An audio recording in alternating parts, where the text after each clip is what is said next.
Baik, terima kasih Bu untuk kesempatan yang diberikan kepada kami. Kami kelompok terakhir akan coba laksanakan proses ataupun kegiatan coaching. Yang penting siap. Baik, yang pertama saya akan menjadi seorang coach dan Pak Paulus akan menjadi seorang coachee. Jadi di sini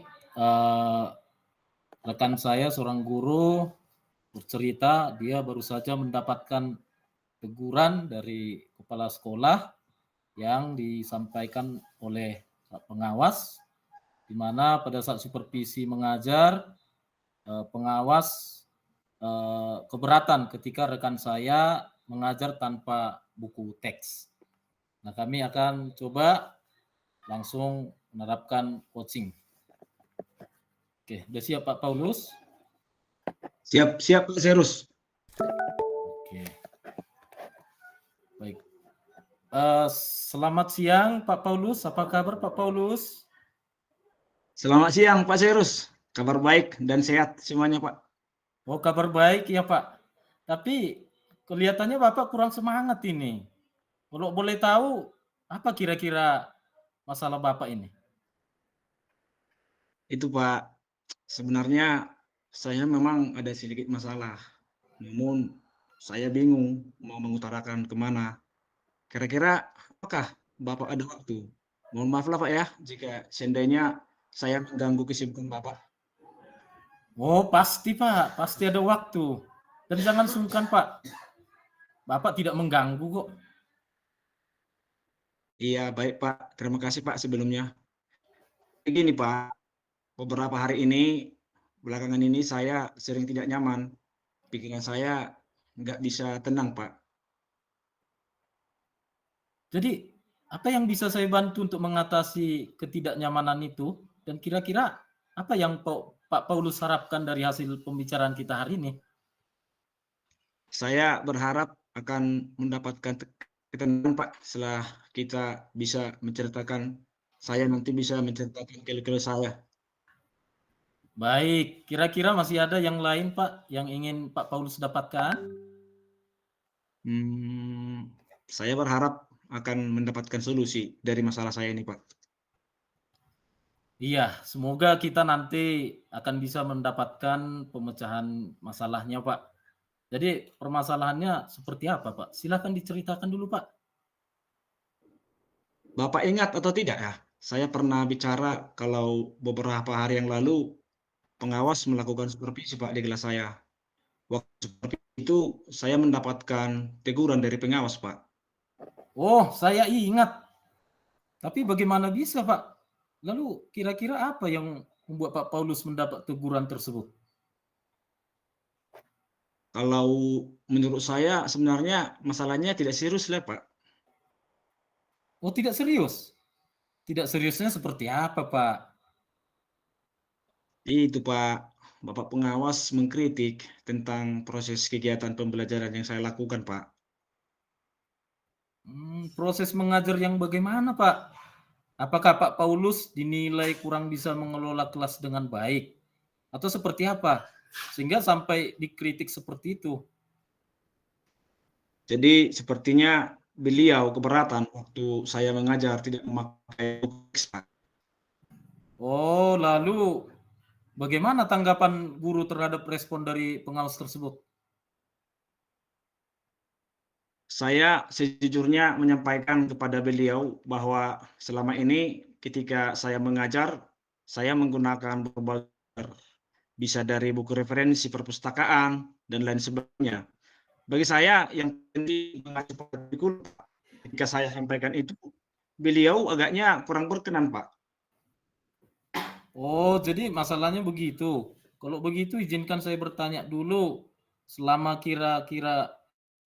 ini kira-kira apa saja yang Bapak lakukan di dalam kegiatan proses belajar mengajar, Pak? Seperti yang saya ceritakan tadi, Pak, saya menggunakan berbagai sumber dari buku di perpustakaan, Pak. Bisa juga menayangkan video-video pembelajaran yang interaktif dan menyenangkan bagi murid, Pak. Ngomong-ngomong, Pak Paulus tidak menggunakan buku teks. menurut saya sumber belajar yang saya gunakan ini sudah cukup memudahkan para murid, Pak. Murid-murid juga termotivasi dan sejauh ini saya masih tetap mengacu pada kurikulum, Pak. Sebenarnya itu sudah bagus, Pak. Kemudian soal output menurut Pak Paulus, bagaimana hasilnya saat Pak Paulus mengajar menggunakan sumber-sumber belajar tersebut? Ya, seperti yang kita ketahui bersama, bahwa karakter dan profil belajar pada murid itu beragam dan belajarnya pun ya juga berbeda-beda. Oh iya, kenapa saya tidak kepikiran di sana ya? Dan selama ini menurut saya masih ada beberapa siswa yang hasil belajarnya masih kurang maksimal, Pak. Nah, itulah Pak pentingnya buku teks sebagai sumber belajar. Mungkin harapan dari Pak pengawas kemarin ya adalah seperti itu supaya Pak Paulus menggunakan sumber belajar dengan buku teks juga. Saya pikir juga ya, Pak. Iya, jadi setelah Pak Paulus bercerita sekarang, bagaimana perasaannya? Ya, terima kasih banyak, Pak. Terus terang ya, Pak ya, saya merasa agak nyaman, Pak. Akan tetapi masih ada yang sedikit mengganjal, Pak. Suatu hal yang merasa resah sehingga kepikiran terus. Bahkan di rumah juga kepikiran terus, Pak, dengan hal ini. Sehingga akibatnya pekerjaan lain jadi agak terbengkalai juga, Pak. Lalu kira-kira apa yang membuat Pak Paulus merasa masih sedikit resah selama ini? Sebetulnya yang membuat saya resah dan tidak nyaman itu adalah karena Bapak pengawas menyampaikan tersebut sekolah, Pak. Saya takut, Pak, nanti akan jadi masalah di kemudian hari. Iya, jadi jika saya boleh menyimpulkan, yang membuat Pak Paulus merasa tidak nyaman adalah saat supervisi itu ya. Karena Pak Paulus tidak menggunakan buku teks sebagai sumber belajar dan ketika Pak pengawas memperingatkan Pak Paulus memberikan argumen sehingga hal itu membuat pengawas merasa tersinggung lalu menyampaikannya kepada kepala sekolah. Iya, iya, Pak. Iya, Pak. Kira-kira saya akan dipanggil dan ditegur kepala sekolah atau tidak ini ya, Pak? Jadi kalau menurut saya, untuk masalah ini Pak Paulus bisa merefleksi dan mempersiapkan diri saja. Jika nantinya misalnya Pak Paulus dipanggil dan ditegur oleh kepala sekolah, Pak Paulus sudah siap untuk menjelaskan masalah yang sebenarnya terjadi. Dan saya yakin pasti beliau nanti juga akan menyampaikan hal-hal positif sehingga menambah semangat Pak Paulus dalam mengajar. Ya, mudah-mudahan ya, Pak. Iya benar sekali Pak. Jadi selanjutnya dari apa yang sudah kita bahas bersama ini, lalu apa rencana Pak Paulus selanjutnya? Iya, Pak. Saya berniat menemui beliau untuk membicarakan hal ini, Pak.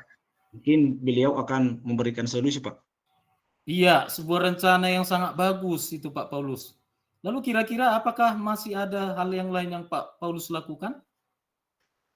Ya, saya berencana bahwa saya juga akan menemui Pak Pengawas, Pak. Dan saya juga akan meminta maaf kepada beliau. Kemudian terkait proses belajar ke depannya, saya juga akan memulai dengan menggunakan buku teks. Di samping itu juga, saya akan meminta saran Pak Pengawas mengenai bagaimana menjalankan proses belajar dengan baik, Pak. Terus kemudian bagaimana dengan proses kegiatan belajar mengajar Pak Paulus selanjutnya? Iya, Pak. Setelah ini saya akan mulai memakai buku teks untuk sebagai salah satu sumber belajar saya dalam mengajar, Pak. Dan mengenai sumber-sumber belajar saya yang pernah saya gunakan juga akan tetap saya terapkan karena siswa sudah merasa nyaman dan cara tersebut. Dengan demikian juga akan semakin mengakomodir kebutuhan belajar para murid, Pak. Wah, luar biasa Pak Paulus. Langkah penyelesaian yang Bapak ambil ya sudah sangat-sangat bagus. Saya setuju dengan ide itu. Wah, baik Pak, syukurlah Pak. Jadi sekarang saya merasa lega Pak. Karena jujur Pak, saya takut salah nanti dalam mengambil langkah dalam penyelesaian permasalahan ini. Apalagi sudah berurusan dengan atasan kita Pak. Takutnya nanti malah tambah parah dan melebar Pak.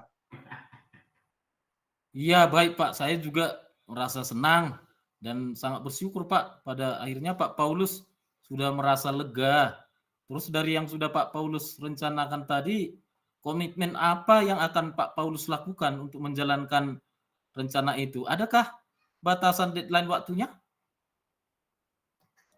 Iya Pak, mengenai hal itu tepatnya saya akan eksekusi Pak tatap muka ke depan dalam proses kegiatan belajar mengajar saya. Saya akan mengacu pada kurikulum, kemudian mematuhi aturan yang ada, termasuk juga Pak aturan dari pengawas tentang penggunaan buku teks. Secepatnya saya juga akan menghadap kepala sekolah Pak. Iya Pak, terima kasih. Lalu selanjutnya dukungan apa yang kira-kira Pak Paulus butuhkan untuk melaksanakan komitmen Bapak tersebut? Nah, terkait masalah ini juga saya masih dalam pikiran Pak. Saya akan berusaha berkomunikasi dengan sesama guru kelas, sehingga barangkali kami bisa sama-sama saling mengingatkan Pak. Wah, ini ide yang bagus sekali nih Pak. Semoga semuanya dapat segera terselesaikan ya Pak. Dan Pak Paulus kembali bekerja dengan suasana hati yang tenang dan nyaman. Iya, iya benar Pak. Dan terima kasih Pak banyak atas waktu dan semuanya, baik saran maupun masukannya Pak. Sehingga sekarang saya merasa enakan dan lega Pak. Semoga kita nanti menjadi guru yang bisa memberikan teladan yang baik Pak untuk para murid kita ya Pak. Amin, amin. Iya, sama-sama Pak. Jadi ini mohon maaf Pak, kebetulan saya ada janji dengan para murid, mereka akan latihan upacara sebagai persiapan menjadi petugas hari Senin. Saya izin permisi ya Pak. Iya Pak, silakan. Silakan Pak. Terima kasih Pak. Baik, demikian Bu yang bisa kami sampaikan. Kami kembalikan kepada Ibu Fasilitator.